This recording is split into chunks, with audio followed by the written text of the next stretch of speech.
What's up mga kaprobinsyano? May pakikita ako sa inyo ngayon dito sa Barangay Santa Cruz, Sagbayan, Bohol. Yung mga tinataniman ng mga palay dito ngayon. At huwag na natin patagalin pa. Tara, simulan na natin ito. Ito guys, no? Ito, pasimula pang tinataniman nila ng mga palay.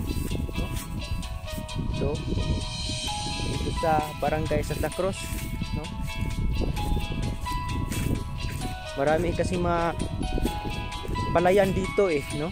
Kasi lalo na ngayon, mga mahirap yung mga taong naninirahan dito. Kaya tinataniman nila ng mga palay, no? Simulan pa to ng pagtatanim nila ng palay, no? Yan. Kaya maglakad ako guys para ipakita ko sa inyo yung mga palayan dito, no? Ito pasimulan pa to. Pasimula pa itong tinataniman nila. Kaya nagsusumikap talaga yung mga tao dito. Kasi mahirap talaga yung mga tao dito ngayon. Kaya ang ginagawa nila, tatanim sila ng palay. At hindi lang palayan guys, may balanghoy pa ito. Wow, balanghoy ito. Mga saging, mga balanghoy. At dito din guys, no? Makita nyo doon sa malayo, maraming palayan. Wow, sana all. Yan. Dito rin guys, dito rin may palayan din dito. Medyo lumaki-laki na yung palayan na tinataniman nila, para talagang clean and green dito sa Barangay Santa Cruz. Yan, may hindi pa tinataniman. Wow, explore pa tayo guys para makita pa natin yung buong lugar, buong mga tinataniman dito sa Barangay Santa Cruz. Although madami pa to. Yan guys, yan palayan yan. Kung makita mo yung green, yan palayan yan. Ito din guys, palayan din to, no? Palayan din to. Malayo pa tong aanihin, pero sigurado itong aanihin talaga ito. Kung anong itatanim, yun ang aanihin. Wow, sana grabe yung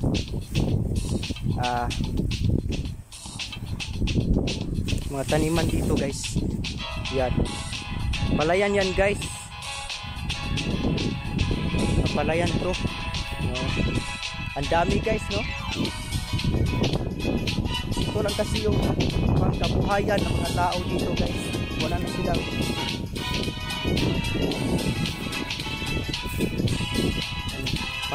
pangkabuhayan.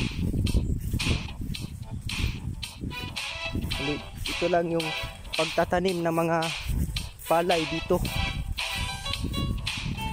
Yan, dumidiskarte talaga sila guys sa pamumuhay. Kasi probinsya to guys, probinsya tong lugar na nilalakbay ko. At kahawig din itong Barangay Santa Cruz sa Barangay San Agustin. Sunod lang ito nga mga barangay guys. May isa pang luwang guys na ipapakita ko sa inyo nga palayan. Ito sobrang laki na, sobrang dami ng mga palayan. Yan. Kasi guys, ang nakaganda dito sa Barangay Santa Cruz, kapag magtanim sila, yung hindi maubos yung tubig sa tinataniman ng mga palayan nila. Hindi katulad sa amin nga yung mga palayan doon walang tubig kasi nasira nung paglindol nung 2013. Kaya dito sa Barangay Santa Cruz, ang nakaganda dito guys, always still yung mga tubig sa palayan nila, no?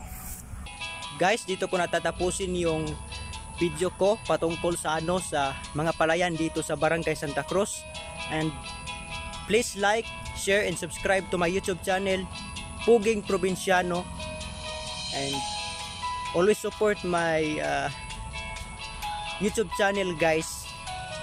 I pray nga dumami pa yung mga viewers ko, I pray nga dumami pa yung mga subscribers ko sa bagong YouTube channel ko nga Puging Probinsyano.